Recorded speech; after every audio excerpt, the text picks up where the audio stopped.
Emmène-moi dans les profondeurs des Écritures où je te voyais. Emmène-moi dans les profondeurs des Écritures où je t'entendais. Mais emmène-moi dans les profondeurs des Écritures où je te voyais.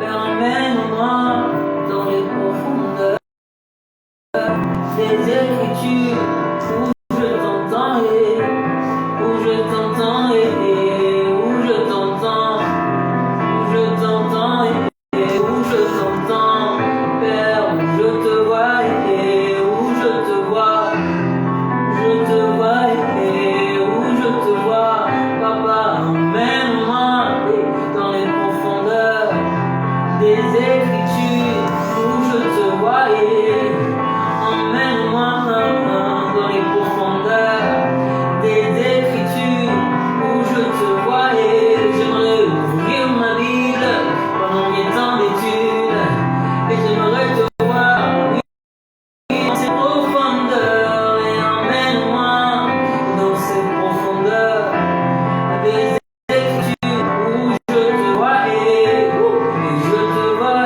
et où je te vois. Je te vois et où je te vois, Yahweh, je te vois et où je te vois et dans ce jardin d'Éden où tout est parfait, avec Noé, avec cette confiance, avec Moïse qui est toujours à l'écoute, avec Abraham rempli de foi. Avec Noé qui a dû attendre te faire confiance, qui a dû attendre te faire confiance, qui a dû attendre te faire confiance. Oh, oh. Avec Daniel dans la fosse au lion et ses amis dans la fournaise ardente. Et je vais plus loin, je vois le Christ. Je vois le Christ, lui qui a été tenté de toutes les manières, qui a été tenté de toutes les manières, qui a été tenté de toutes les manières, mais il a dit non, non, non, non, non, non, non, non, non, non, emmène-moi dans les profondeurs des Écritures où je te vois et emmène-moi dans les profondeurs des Écritures où je t'entends et où je t'entends et où je t'entends et où je t'entends et je t'entends et où je t'entends. Papa, je veux t'entendre, te voir, te toucher et où je t'entends et dans la Bible, oui dans la Bible, oui dans la Bible.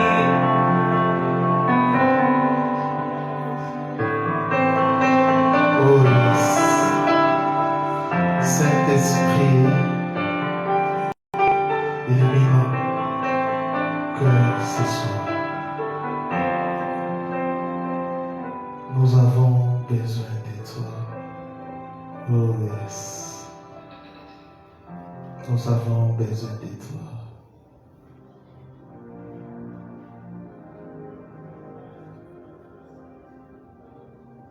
Au nom de Yoshua HaMashiach, nous avons ainsi prié et nous disons Amen. Amen. Je vous salue au nom précieux de notre Adonai Yoshua HaMashiach. Amen. Je salue aussi les gens qui nous suivent sur notre chaîne et sur les réseaux sociaux. Que le Seigneur vous bénisse abondamment. Amen. Nous sommes en train de continuer nos enseignements sur les contenus de la saine doctrine. Et c'est un enseignement très important, très capital, car aujourd'hui, plusieurs personnes disent prêcher la saine doctrine Ils sont en train de dire que nous sommes, plusieurs se disent défenseurs de la saine doctrine, mais nous devons donner un contenu. Et j'avais dit que le contenu de la saine doctrine est consigné dans la parole du Seigneur.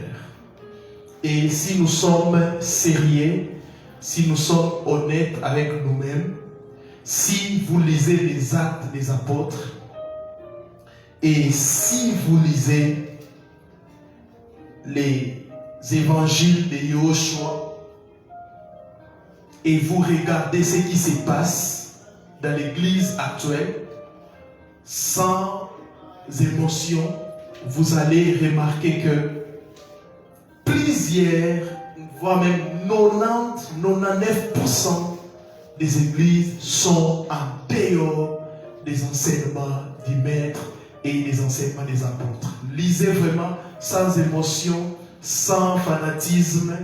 Lisez les actes des apôtres sérieusement. Écoutez ce que le Seigneur a dit et vous allez remarquer que 99% des églises sont en dehors. Ils sont en train d'enseigner leur tradition. Ils sont en train d'enseigner autre chose que les choses que les maîtres nous avaient dit de prêcher. Matthieu 28, 10, le Seigneur a dit: et enseignez-leur à observer tout ce que je vous ai prescrit. Donc, ce que je n'ai pas prescrit, n'enseignez pas cela. Alléluia. Amen. Nulle part dans la parole, le Seigneur a prescrit. Par exemple, un mariage religieux obligatoire. Nulle part. Nulle part, le Seigneur a prescrit. Et aujourd'hui, des choses que le Seigneur n'a pas prescrites sont devenues obligatoires. Comme le Seigneur disait aux pharisiens: vous êtes en train de faire porter à mon peuple des fardeaux que vous-même, vous êtes incapables de les porter. Et comme nous avons dit, vous pouvez les revoir dans nos vidéos, la saine doctrine se base essentiellement sur deux choses. Les enseignements de Yahushua. Ce que Yahushua a dit.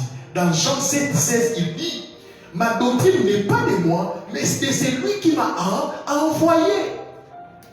Le Seigneur a enseigné. Il avait une doctrine.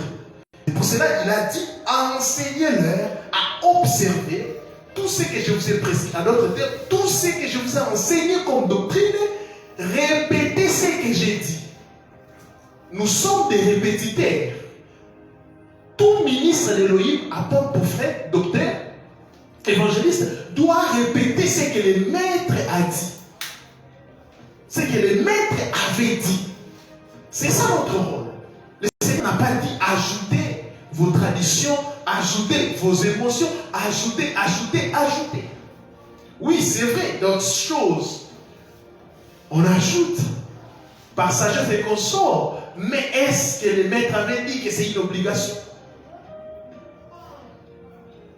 Deuxièmement, nous avons dit les enseignements des apôtres de Yahushua. Éphésiens 2, 20. Vous avez été édifiés sur les fondements plutôt des apôtres, sur les fondements des apôtres et des prophètes. Yahushua lui-même étant la pierre angulaire. Donc, le Seigneur a bâti, il a laissé sa doctrine, et les apôtres baptisés sur la pierre angulaire qui est Yeshua. Acte 2, 42, la Bible dit: il persévérait dans l'enseignement des apôtres, dans la communion fraternelle, dans la fraction du pain et dans les prières. Est-ce qu'aujourd'hui, une communauté, une église peut dire, peut répéter cette phrase: il persévérait dans les enseignements des apôtres? Toi qui me suis, mets les noms de ton communauté, de ta communauté ou de ton église. Est-ce qu'on peut dire telle église est en train de persévérer dans l'enseignement des apôtres? Soyez sincères, sans fanatisme. Soyez sincères avec la parole. Vous allez remarquer que plusieurs choses, ce sont des inventions. Et plusieurs églises sont en réalité des ligablos, des boutiques et consorts. Et nous sommes aussi des églises démoniaques parce que les diables financent maintenant des églises, ils financent des homosexuels pour bâtir des communautés. Amen. Amen. Amen. C'est un conseil simple. Et j'ai béni le Seigneur pour sa révélation. Depuis que j'enseigne sur le contenu de la sainte doctrine, plusieurs personnes sont en train de comprendre. Amen. Amen. Amen. Amen.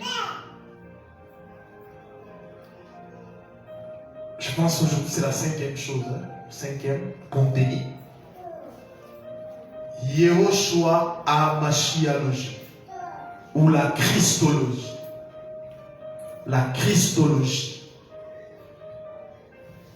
ou Yehoshua Hamashialogie ou Mashialogie.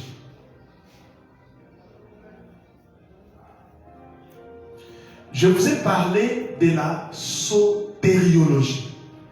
La sotériologie enseigne ou parle de l'œuvre, c'est que Mashiach a accompli à la croix. La différence entre la sotériologie, parce que ce sont deux cours que j'enseigne, et la christologie ou la mashiachologie, c'est que la sotériologie enseigne l'œuvre. L'œuvre de la croix, c'est que le Mashiach a accompli à la croix. Mais la christologie ou la mashiachologie enseigne maintenant la personne du Mashiach. Amen. Amen. Est-ce que vous avez compris ça? Amen. La mashiachologie, c'est la personne. La sotériologie, c'est l'œuvre qu'il a accomplie à la croix. J'aimerais même dire que c'est la synthèse même de la sainte doctrine. La sainte doctrine se base essentiellement sur la personne et l'œuvre de Yehoshua HaMashiach. Parce que les apôtres ont répété que c'est là. Amen. Amen. L'emploi du terme christologie est récent. Il désigne l'étude croyante de la confession de foi chrétienne qui dit de Yehoshua qu'il est vrai Elohim et vrai homme. Si personne aujourd'hui ne remet en cause le fait que Yehoshua soit un personnage historique, la difficulté est toujours celle de la confession de sa divinité. Et dans la retraite, vous pouvez revoir les enseignements sur Avance à nos profondes. J'ai vraiment expliqué sur la divinité du Seigneur. Amen. Mais vous devez comprendre ceci. Quand on parle de la personne de Mashiach, vous devez retenir, ça c'est les centres même, ou la fondation de tout. Yehoshua est 100% homme et 100% Elohim. 100% homme et 100% Dieu. Amen. Amen. Amen. Amen. Il n'est pas demi-Dieu ou demi-homme, non, 100%. Si vous êtes dans un endroit où on nie l'humanité du Seigneur, c'est une secte. Et si vous êtes aussi dans un endroit où on nie sa divinité, c'est une secte. Alléluia. Alléluia. Il y a des gens qui croient, ils disent, il est seulement Dieu, c'est fini, il n'a jamais été homme. Là, c'est remettre même en cause le mystère de la piété. Amen. Amen.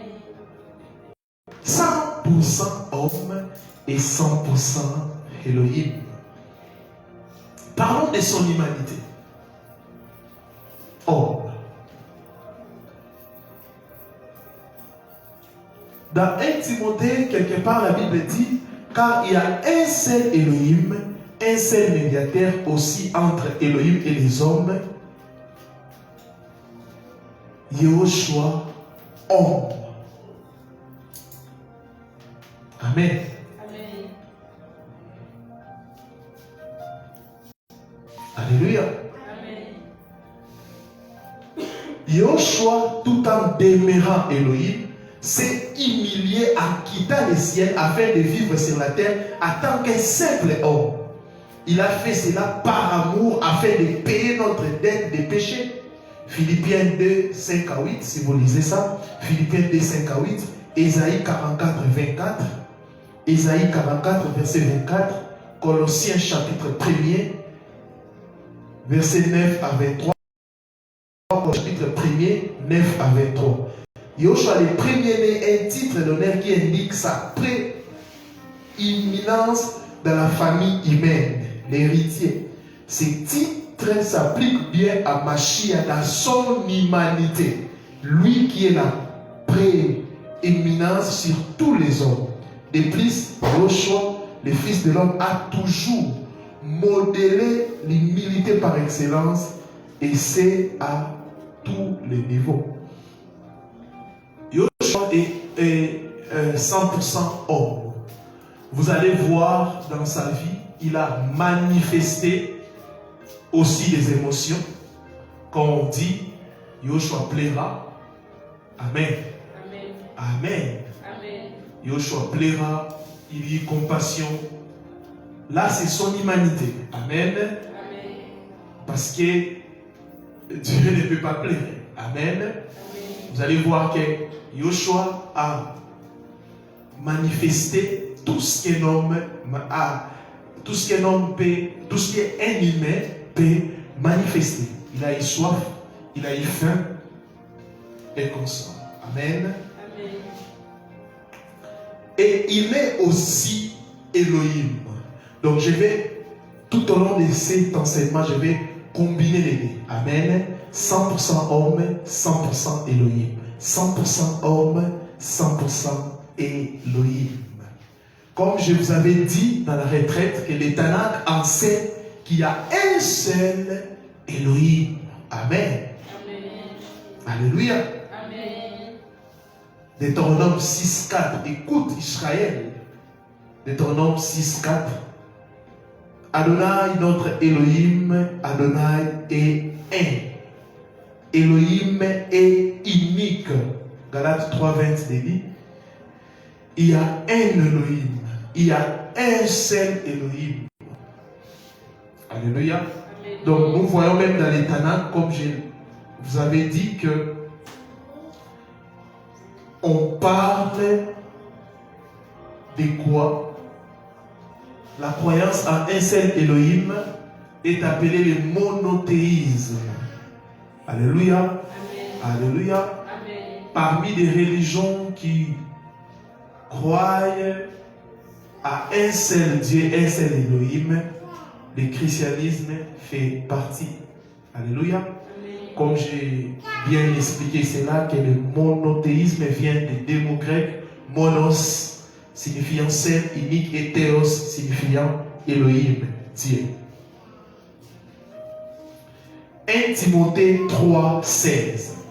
Nous voyons Elohim, esprit dans les Tanakh. Elohim était esprit. Alléluia. Amen. Il n'y avait pas une manifestation claire d'Elohim en chair dans les Tanakh. Alléluia. Il était esprit. Abraham, Jacob, Isaac, les patriarches l'ont évoqué en tant qu'un être spirituel. Mais il y avait des prophéties. Et Esaïe même disait que Yahweh lui-même va descendre pour vous sauver. Il ne disait pas que Yahweh va envoyer quelqu'un, mais Yahweh lui-même, Elohim lui-même, va descendre. Et dans 1 Timothée 3.16, les mystères que j'aime, les mystères de la piété. La Bible dit, et sans contredire, le mystère de la piété est grand.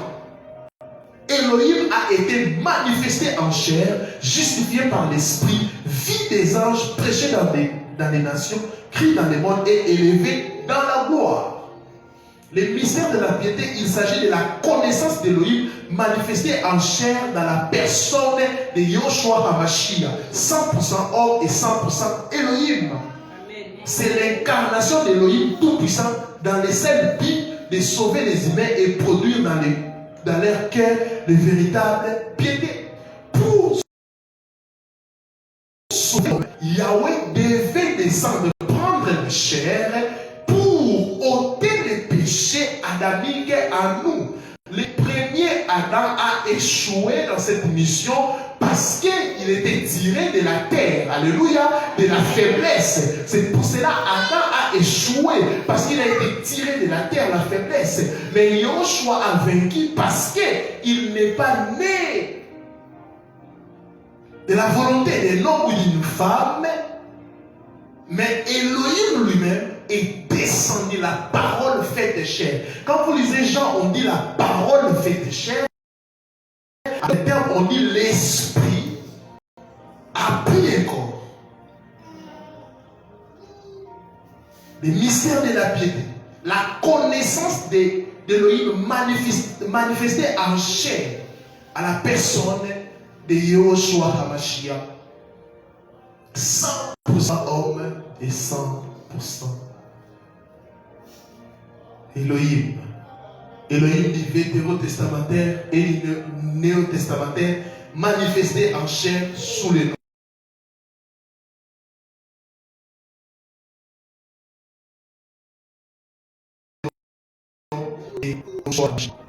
Quand je vous dis que Yahushua est l'apogée de toutes les prérogatives d'Elohim, c'est vraiment la réalité.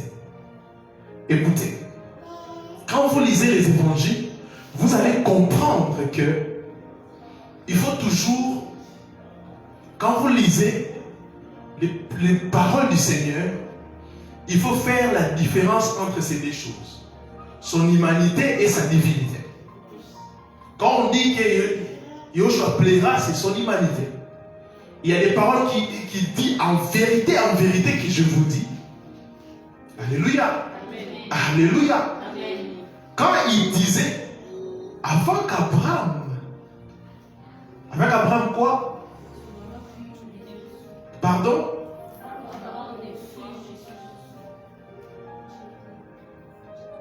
Avant qu'Abraham ne soit.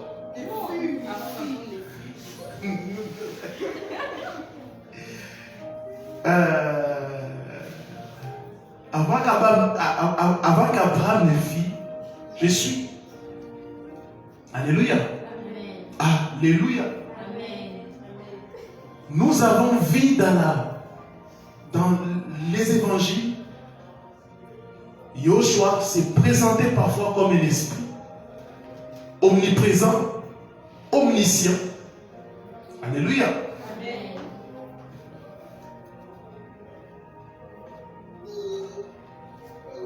Si vous analysez même bien les mots ou les noms Yahushua, non seulement dans ces noms nous avons les tétagrammes, parce qu'il s'est manifesté dans la vie de Moshe. Il a dit ceci: mon nom est Yod et Vav E. Et on a mis des lettres et on donne ça Yahweh. YHWH. Il dit à Moshe que cela est mon nom en éternité. Vous comprenez ça? Là, c'est la nature spirituelle d'Elohim. Hormis cette nature spirituelle, il s'est manifesté aussi, il s'est révélé plutôt à Abraham comme Shaddai. Et la forme contractée de Shaddai, c'est SH. Autrement dit, c'est la nature humaine d'Elohim. Et quand nous disons Yahushua, ça veut dire les créateurs. Yod. Les He s'est manifesté. Les Chi dans la chair. Vav afin de mourir pour amener ou sauver, pardonner les péchés. Alléluia. Pourquoi Elohim est descendu en forme humaine? La raison c'était pour sauver. Amen. Amen. Amen. Amen.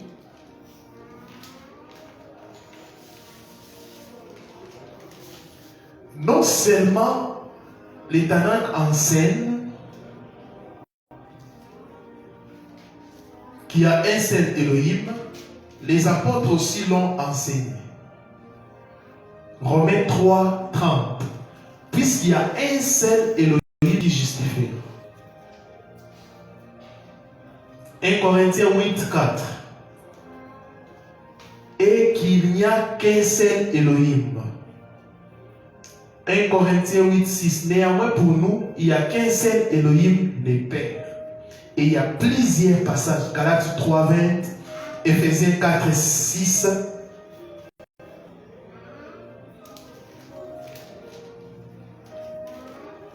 Et comme ça.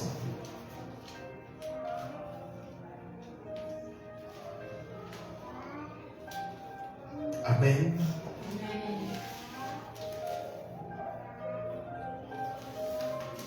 Et écoutez, beaucoup de trinitaires disent que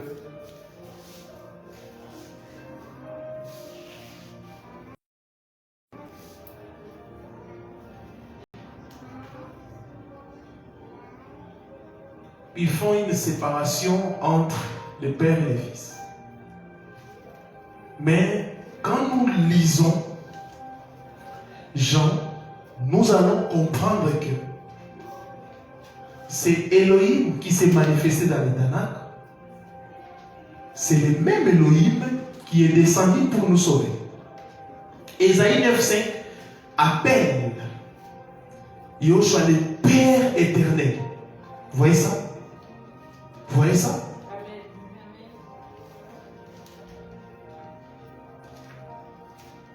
Colossiens 2,9 proclame que toute la plénitude de la divinité habite à Yahushua. La divinité inclut le rôle de Père ainsi que le Père doit habiter en Yahushua. Et en plus de ces versets, Yeshua lui-même enseignait qu'il était le Père. Une fois quand Yeshua parlait du Père, les pharisiens demandèrent: où est ton Père? Yeshua répondit: vous ne connaissez ni moi ni mon Père. Si vous me connaissiez, vous connaîtriez aussi mon Père. Jean 8, 19. Yeshua continuant: c'est pourquoi je vous dis que si vous ne croyez pas que je suis lui, vous mourrez dans vos péchés. Jean 8, 24. Nous devons noter que lui, dans les versets, ce qui indique qu'il n'est pas dans les grecs originels ayant été ajouté par les traducteurs. Yeshua était réellement en train de s'identifier par ces versets lui-même avec « je suis ». Et les Juifs qui n'avaient pas compris ce qu'il signifiait demandèrent: qui est-il? Amen. Yeshua répondit: c'est que je vous dis dès le commencement.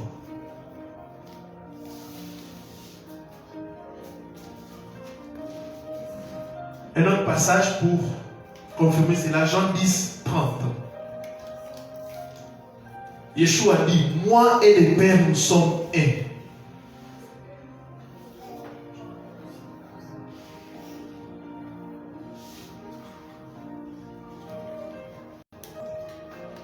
Et il y a plusieurs passages qui expliquent que Yeshua, il est le Père. Jean 12, 45. Et c'est lui qui me voit, c'est lui qui m'a envoyé. À d'autres termes, si une personne voit Yeshua au regard de sa divinité, il voit le Père. Si quelqu'un voit Yeshua au regard de sa divinité, il voit le Père.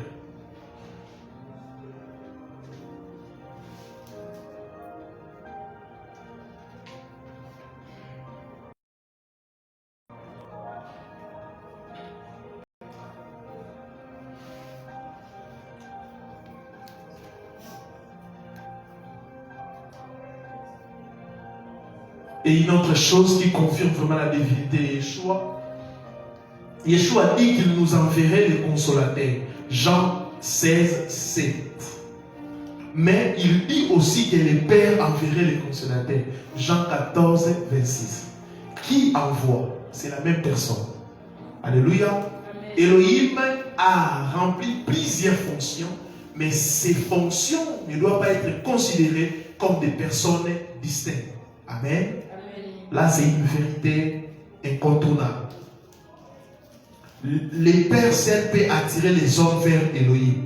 Là, c'est dans Jean 6, 44. Cependant, Yeshua dit qu'il attirerait tous les hommes. Jean 12, 32. Vous voyez? Si vous lisez avec des lunettes trinitaires, vous allez constater que c'est comme il y a des contradictions. Il n'y a pas de contradictions. Alléluia. C'est lui, Elohim, mais il joue plusieurs rôles. Amen.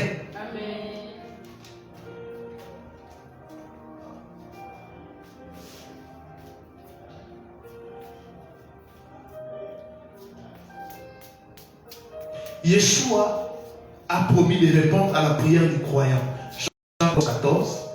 Cependant, il dit que le Père répondra aux prières. Jean 16, 23. Qui répond?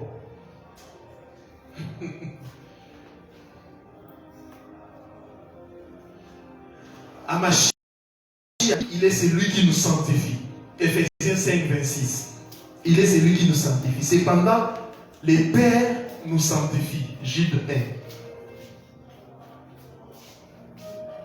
Nous pouvons comprendre facilement tout cela si nous réalisons que Yeshua a une double nature. Il est à la fois esprit et chair, Elohim et homme, père et fils. Par son côté humain, il est le fils de l'homme. Par son côté divin, il est le fils d'Elohim et il est le père résident dans la chair. Il est le père résident dans la chair. Quiconque comprend ces choses, c'est fini. C'est la base même de la vie chrétienne. Amen. Amen.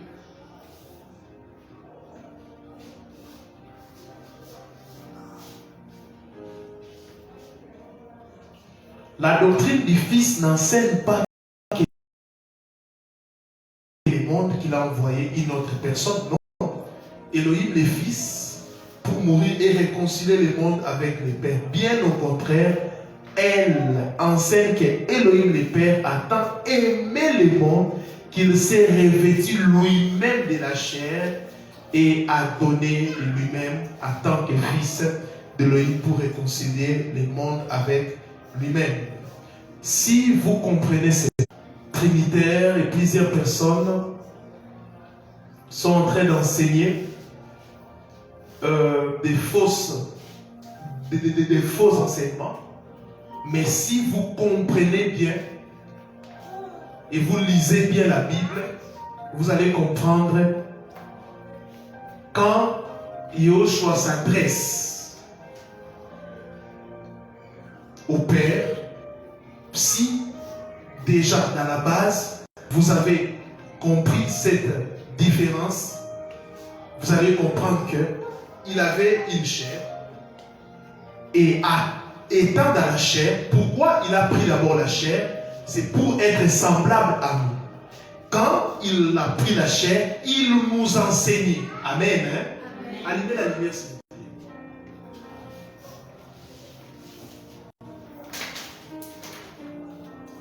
Quand il avait pris la chair,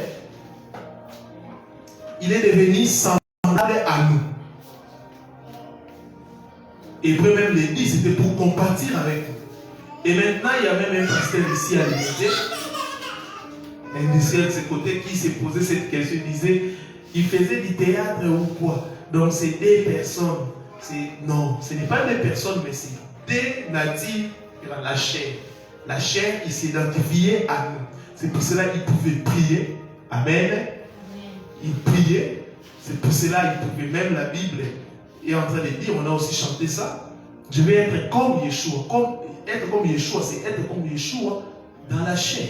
Il a pris la chair humaine, il n'avait pas de péché et il n'a jamais péché. Alléluia. Alléluia. Quand on dit que je vais être comme Jésus, comme Yeshua, ce n'est pas dans le sens que nous devons devenir des dieux. Non, c'est dans sa nature. Amen. C'est simple, c'est si simple que ça. C'est pour cela qu'il s'adressait au Père. Compris?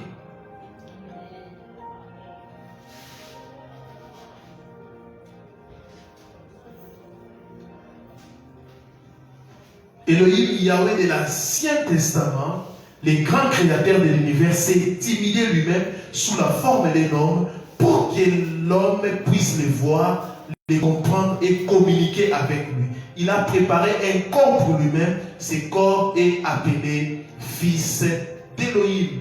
Alléluia. Amen. Colossiens nous donne beaucoup d'informations sur la divinité du Seigneur. Colossiens 1, le verset 15e, affirme que il est l'image d'Elohim invisible. Le Père est invisible, Elohim est invisible. Personne ne peut le voir, personne ne peut le toucher. Alléluia. Il s'est manifesté en chair. Quand on dit qu'il est l'image, mon ombre c'est moi. Mon ombre me représente. Et Colossiens continue à dire ça, il est l'empreinte de sa personne.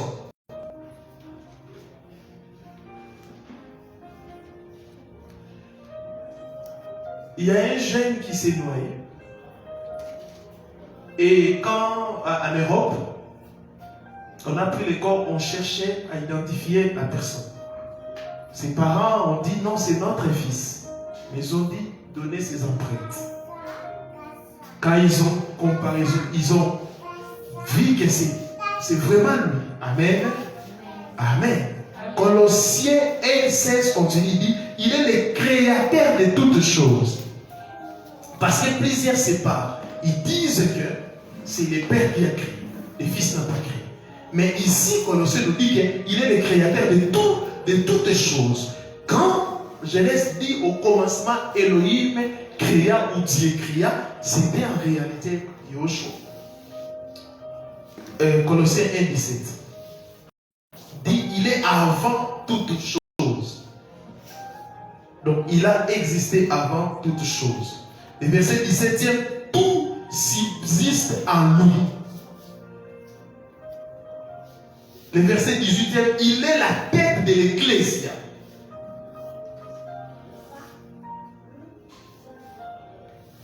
Il est prééminent en toutes choses. Toute la plénitude de la divinité a.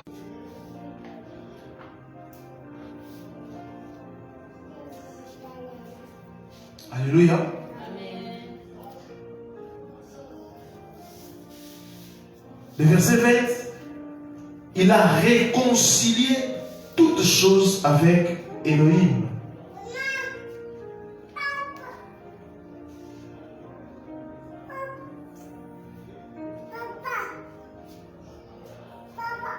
Toutes choses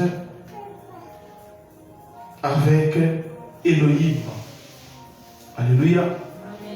Alléluia. Amen. C'est vraiment très simple, cette différence.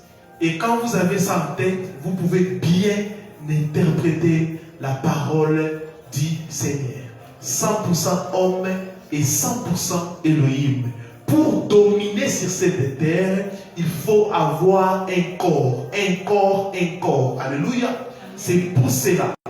Elohim, lui qui a créé toutes choses, connaissant ses principes, il s'est manifesté pour nous sauver. Il s'est manifesté pour nous donner la victoire. Il s'est manifesté en chair pour nous donner un modèle. Il était Elohim esprit. Il a envoyé des prophètes nés d'une femme et d'un homme. Ils ont échoué. Pourquoi? Ils avaient la nature ou la matière, la terre, la faiblesse. Alléluia. C'est pour cela notre modèle, ce n'est pas Moïse, c'est un faible.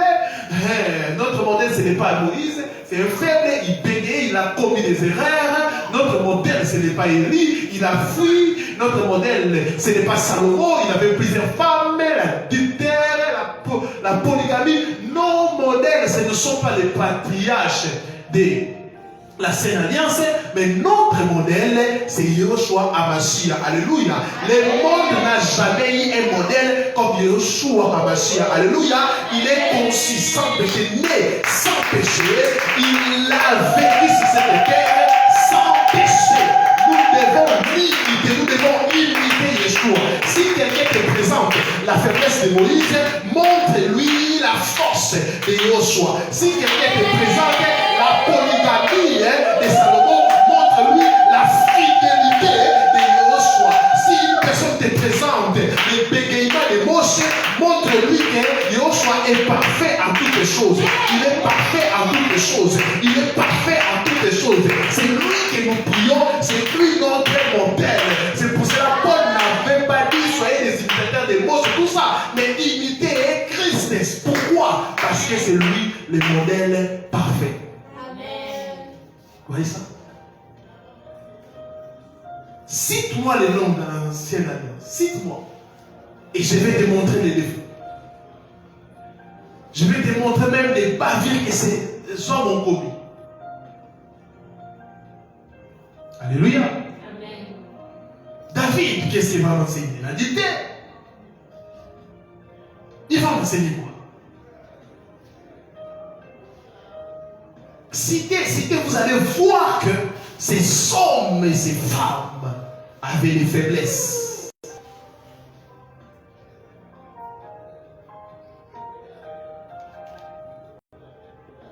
Et personne n'a ôté les péchés adamiques qui étaient en nous. La Bible dit que nous sommes tous pécheurs en Adam. Car tous ont péché, ils sont privés de la gloire d'Élohim. Et cette parole concernait même les patriarches dans l'ancienne alliance. Mais ça ne pouvait jamais concerner Yeshua. Pourquoi? Elohim lui-même, sans la force des noms, a été déposé dans les ventres des mâles.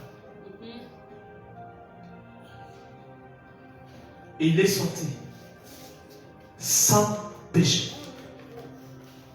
La Bible dit qu'il était fidèle à toutes choses.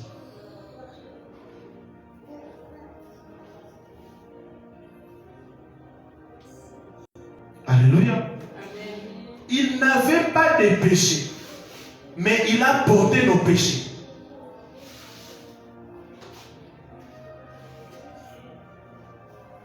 À la croix, il ne partait pas pour ses propres péchés. À la différence du souverain sacrificateur. D'ailleurs, le souverain sacrificateur était un sacrificateur irresponsable. Il a péché, mais il partait avec le sang d'un animal pour donner. A commencé d'abord par ses propres péchés et les péchés du peuple. Mais Yeshua, il est le responsable. Il n'a pas cherché un animal, mais il s'est donné lui-même. Pas pour ses péchés, mais pour nos péchés.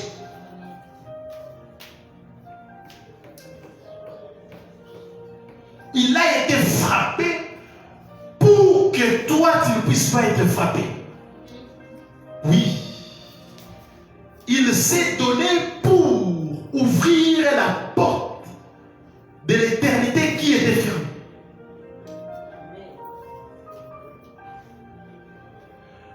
Oh.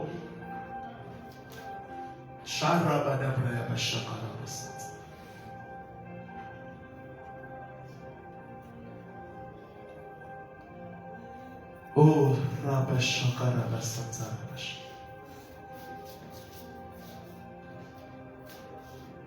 les souverains sacrificateurs devaient être un homme choisi. Elohim aussi a respecté ces critères.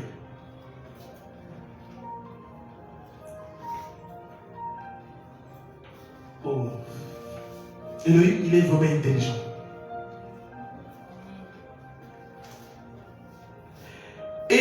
la forme, il a pris, la Bible dit, la forme d'un serviteur. L'humilité, selon Philippiens, je pense, Philippiens, tout ça, 2. Le Fils de l'homme n'est pas venu pour se servir, mais servir pour donner sa vie comme une rançon. Vous voyez les modèles qu'il nous donne. Vous voyez les modèles qu'il nous donne. Mais aujourd'hui, des gens qui se disent chrétiens et serviteurs, ils sont en train d'imiter le Seigneur, mais ils sont en train de se servir. Au lieu de servir les autres. On ne peut pas suivre les crucifiés sans être crucifié. Alléluia. Il n'y a qu'un crucifié qui peut suivre notre crucifié. C'est pour cela qu'il a dit, quiconque veut être mes disciples, il doit les renoncements. Alléluia. Philippiens dit, il a renoncé. Il est Elohim. Il pouvait opérer un miracle et il nous sauve. Mais il a dit non. Il a quitté les cieux et il est descendu pour nous sauver. Aujourd'hui, il y a des pasteurs qui choisissent des endroits pour aller prêcher. Bêtise. Toi, tu es plus que Yahweh, qui est Elohim. Il est descendu dans une petite ville pour nous sauver. Et il a vécu comme un homme simple, comme un serviteur vraiment.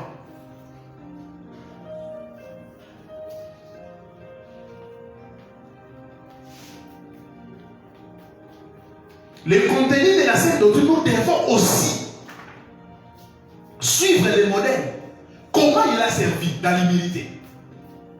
Comment il a servi? Il a renoncé à la gloire. Et nous voyons aussi cela dans l'histoire de l'Église.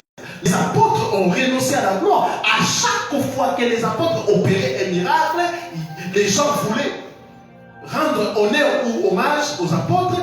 Ils déchiraient les âmes. Ils disaient non, ce n'est pas par notre propre force. Mais aujourd'hui, il y a des faux miracles, mais Moni, tout ça, quelqu'un reçoit ses hétéros, une personne jette la veste, il commence à se célébrer lui-même.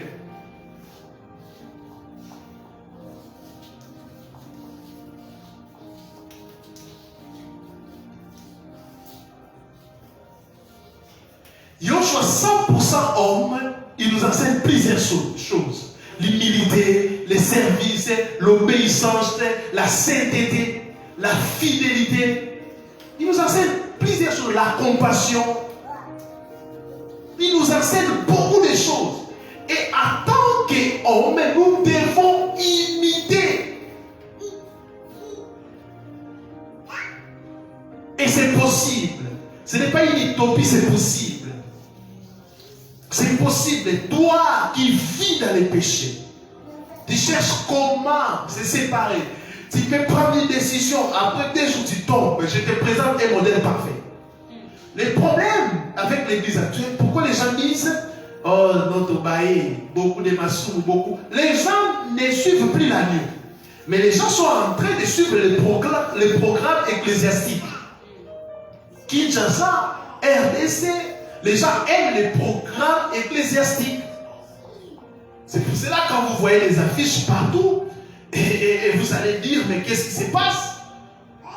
Tel séminaire, je ne sais pas, on va dire des solutions, tout ça. Et tel séminaire, ceux qui s'illuminent, tout ça, 82 matins, vous suivez des programmes, les gens aiment des programmes, mais les gens n'aiment pas la personne. Les gens sont attachés aux églises, ils sont attachés aux communautés, mais ils ne sont pas attachés à l'agneau. C'est là où il y a des problèmes. Mais quand tu es attaché dans un programme, tu deviens religieux. Alors que la religion ne transforme pas. Amen. C'est pour ça qu'il y a des gens, programme après programme, programme après programme, programme après programme. On finit tel programme, il y a tel programme qui s'ajoute. On finit si c'est les matins, tel programme qui s'ajoute. On finit tel programme, on va éviter 10 orateurs, vous avez écouté tous ces gens-là, mais rien n'a changé. Rien. Parce que ce sont des hommes. Amen. Amen. Notre mission, c'est de vous présenter. Quand les pasteurs, les apôtres se présentent eux-mêmes, quand ils commettent des scandales, vous abandonnez. Vous dites, ah, si une personne dit que la limbi il y a trop de péchés, j'abandonne, c'est qu'il n'a pas cru au Seigneur. Alléluia. Amen. Alléluia. Amen. Parce que la Bible t'a dit de croire au Seigneur. Si tu as cru au Seigneur, même si une personne tombe, tu vas dire une chose. J'ai cru au Seigneur, c'est fini. Amen. Amen. Alléluia. Amen. Tu peux prendre distance avec son câble là et qu'on sort, mais après, continue ailleurs. Car je crois qu'il y a des serviteurs d'Élohim fidèles qui prêchent la parole à la simplicité, sans manipulation, sans demander l'argent, sans faire tout ça. Il y en a. Il y en a, il y en a. Parce que Elohim, dans chaque saison, il suscite ses enfants. Mais ces hommes sont tellement effacés que pour connaître ces hommes, il faut vraiment prier. Il faut que le Saint-Esprit puisse te conduire. Oui. Il est notre modèle et nous devons le suivre. Écoutez ce que Hébreu dit. Après avoir parlé par plusieurs reprises, par des prophètes et consorts, mais aujourd'hui, dans ces temps ici, Elohim nous a parlé par les fils. Pourquoi? Les hommes n'ont pas accompli parfaitement le plan de Yahweh. Les hommes n'ont pas accompli parfaitement le plan de Yahweh. Qui te parle? Qui te parle?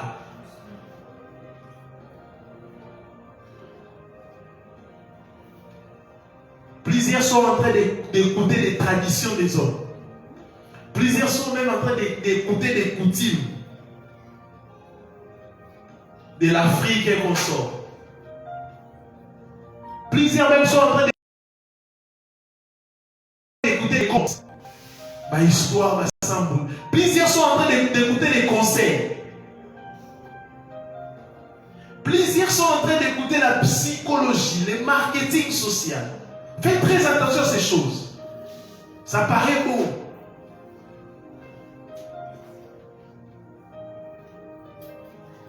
Les développements personnels. Alors que l'évangile n'enseigne pas le développement personnel. L'évangile enseigne la dépendance à Christ.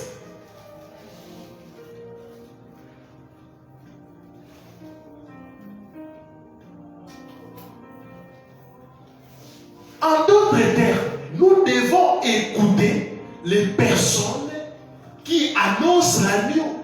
C'est pour cela que Jean-Baptiste a dit, voici l'agneau de Dieu qui ôte les péchés du monde. Quand il dit voici, c'est-à-dire ne regardez plus à nous. Et aujourd'hui, être grand, c'est avoir une Jeep. Quand tu te promènes, il faut avoir au moins des jeunes gens qui sont un peu bombés là, qui sont en train de te sécuriser. Il faut avoir une chaîne connue, il faut avoir une foule. C'est ça la définition. Mais si nous suivons même la mission de Yeshua, ça n'a rien à voir avec ça. Je ne suis pas contre ces choses, mais si ce sont des choses réussies d'une manière honnête, ça va. Mais une personne, un vrai missionnaire, une personne qui a réussi les fardeaux d'Élohim, il renonce à certaines choses pour la gloire de l'évangile, comme l'a fait Paul. Oui, l'évangile enseigne aussi les renoncements. C'est ça la différence. Dans le monde, pour être grand, il faut être star. Mais dans le royaume, il faut être esclave des autres. Mais est-ce qu'aujourd'hui on peut citer des hommes vraiment qui sont esclaves? Qui sont vraiment esclaves des autres?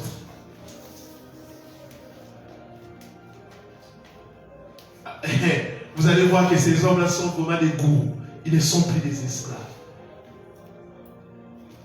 Si nous devons être stricts, Jean-Baptiste, Yoshua a dit qu'il est le plus grand prophète. Mais voyons Jean-Baptiste, ça débit. Il mangeait quoi les sauterelles? Il y a un niveau. Mais il est considéré comme grand.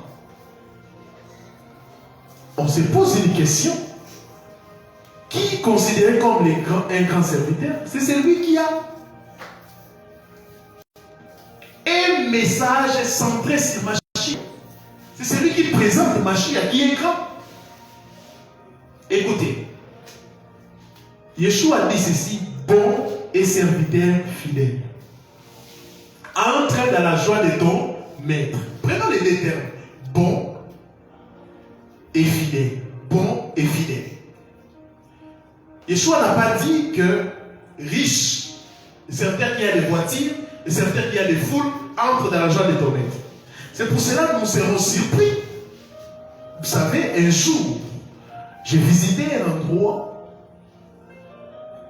c'est dans un coin reculé. J'ai rencontré les pasteurs, on parlait avec les pasteurs. J'ai participé à la réunion de prière et à la fin, les pasteurs et sa femme partaient évangéliser, porte à porte. Ils visitaient les fidèles. Mais je vous dis, j'ai eu pitié de ces gens. Ils venaient parfois dans des maisons très compliquées. Je ne sais pas si je dois appeler ça une maison. Il y avait des doléances dans les maisons. Et ils donnaient les moyens, ils prêchaient l'évangile. Pour aller avec les prières, pour aller avec les soins. Mais au dernier jour, vous serez surpris de voir de tels hommes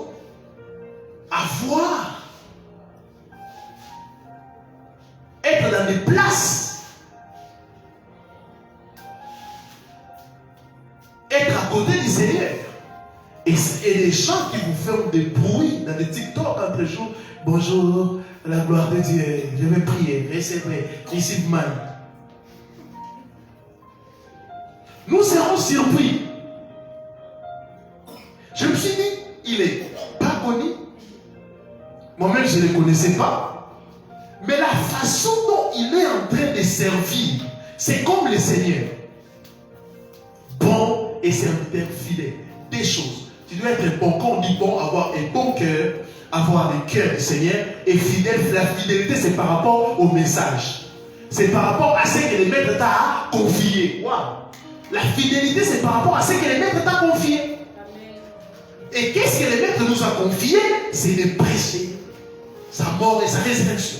Amen. Et de gagner ses disciples et de former les disciples. Pas devenir des stars. Nous serons évalués par rapport à ça.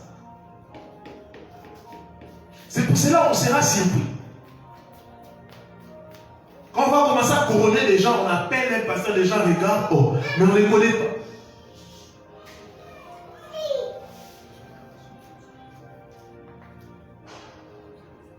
Que le Seigneur nous aide.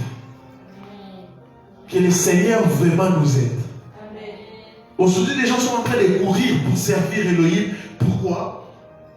Ils veulent à tout prix avoir de l'argent. Alors que servir Elohim, c'est une vocation.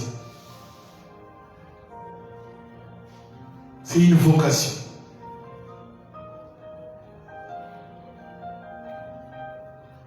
La sainte doctrine, les contenus de la sainte doctrine, la christologie, la machiologie 100% homme,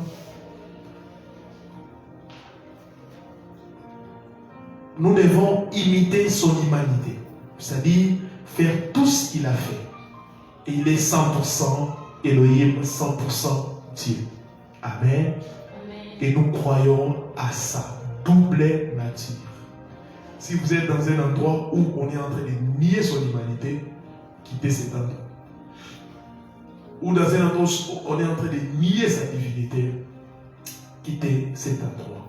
Il est Elohim qui était avec Abraham, Jacob et Isaac, et il s'est manifesté en chair, en Yeshua HaMashiach, Il règne et il vit à jamais. Il revient bientôt pour prendre son ecclésia. Et il revient bientôt pour ligoter Lucifer.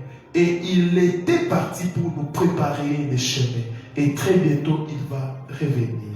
J'aimerais te dire, toi qui cherches un modèle parfait, ce n'est pas moi le modèle parfait. Je n'ai jamais dit ça. Et j'ai reçu le mandat de vous présenter celui qui a tout accompli. S'il y a une personne, dans son humanité, il nous comprend, il nous console, il nous parle. Dans son humanité, on peut communiquer avec lui. C'est pour cela que Bartimée a dit, fils de David, aie pitié de moi. Bartimée a touché son humanité. Dans son humanité, il peut avoir compassion de nous. Dans son humanité, il peut compatir avec nous. Dans son humanité, il est notre avocat. Comment Elohim peut être notre avocat? Non, c'est dans son humanité, il est en train d'intercéder pour nous.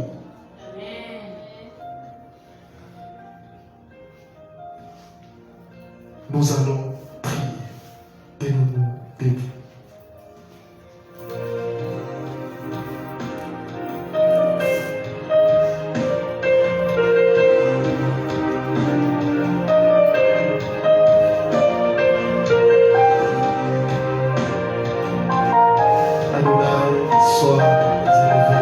Est-ce qu'on peut élever le Seigneur?